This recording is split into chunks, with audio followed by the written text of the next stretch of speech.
Cinema అనేటటువంటిది ముళ్ళ కంప మీద ఆరేసినటువంటి పట్టు చీర లాంటిది. దాన్ని జాగ్రత్తగా తీసి వాడుకుంటే అద్భుతమైన, అందమైనటువంటి అలంకరణగా పనికొచ్చేటటువంటి. లాగి పడేసామంటే లేనిపోని రిస్క్. ఇప్పుడు మొన్న 'శివాజీ' గారిది.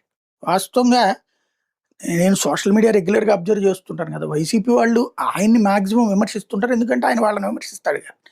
అంతే తప్పించి అదేదో శుద్ధపూసనో ఏదో ఉన్నట్టుంది సినిమా అది. 'సుబ్బిని శుద్ధపూసని' అనేది కామెంట్ చేసేటటువంటి దాన్ని సినిమా టైటిల్‌గా పెట్టారు. లయ గారితో పెట్టారు. అది జనాలకి ఎక్కలేదు. ఇప్పుడు దానికి ఆయనేమి తీసుకొచ్చారు, వైసీపీ వాళ్ళు బ్యాడ్ ట్రోల్ చేస్తున్నారు. వైసీపీ వాళ్ళకి బుద్ధి చెప్తాను. నన్ను కెలక్కండ్రా రేయ్! ఇయన్నీ.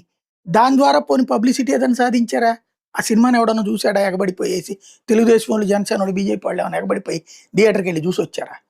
అంతకుముందు 'కోర్టు' సినిమా